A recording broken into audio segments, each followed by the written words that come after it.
All right. We got another question here. Thelma from Zimbabwe. Thank you, Pastor, for this opportunity. In a case where I am being forced to take the vaccine in order to keep my job, can I just declare Mark 16, verse 18 over it before it is administered and render its effect on my body useless?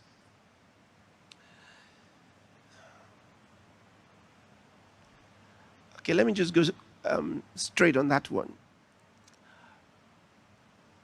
No, you can't. Why? It's foolish. You were not forced. You were not forced. If you were not forced, why would you do that? Thou shalt not tempt the Lord thy God. That's the response Jesus gave in an occasion when he was told to do something and claim scriptural protection for it.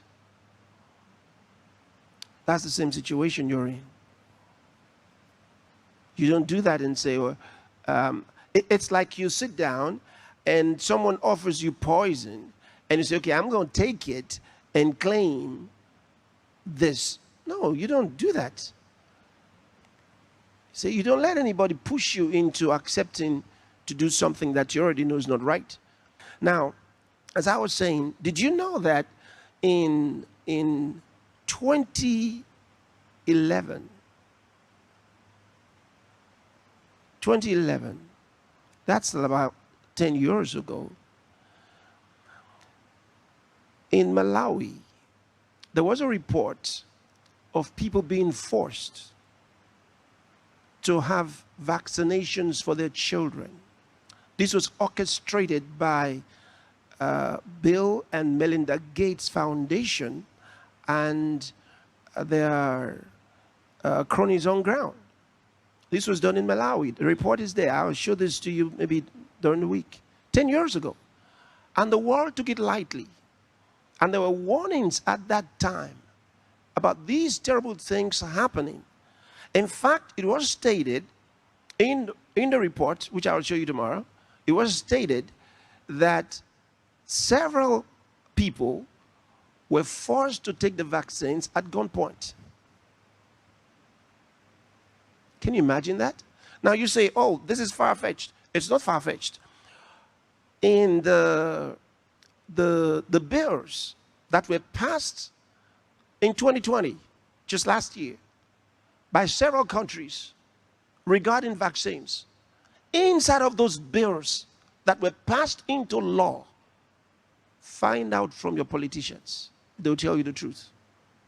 Inside some of those bills, forced vaccinations were endorsed in those bills.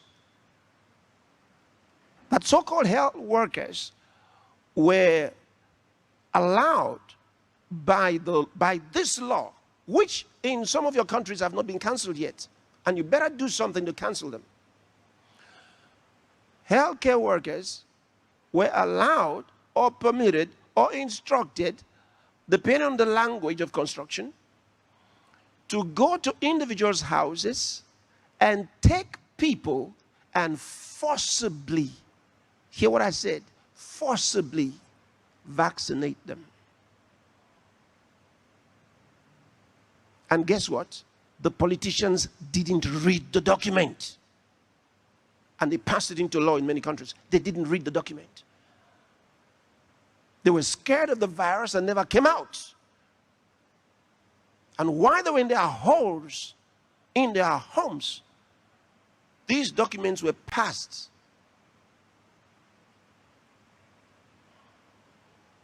into law,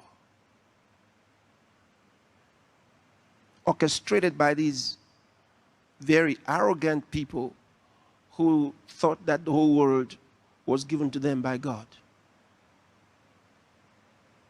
Well, they wouldn't even say by God, by their money, not really God. They thought that they bought the world with their money.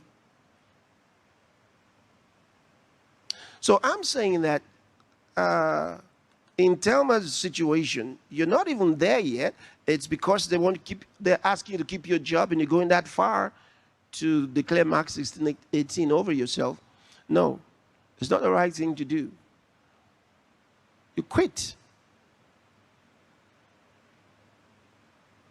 If you're forced, I'd like to remind you, never, as a child of God, never believe that the world, any company, any worldly organization gives you a job to help you. Never accept it. As a child of God, if you work in any organization, you're a blessing to that organization. And if they insist you must do something which you realize you're not supposed to be doing, get out. You get a better job and you'll be better off. You're a child of God. Let no man make mockery of your life in Christ. Let no one despise you for working there. You don't have to take the job. Drop it and go. You can only be in trouble if you believe that that job is your survival ticket to the world. Don't accept it. You're a child of God. Let no one intimidate you. They say you want to keep your job, you must have the vaccine. Say, I quit.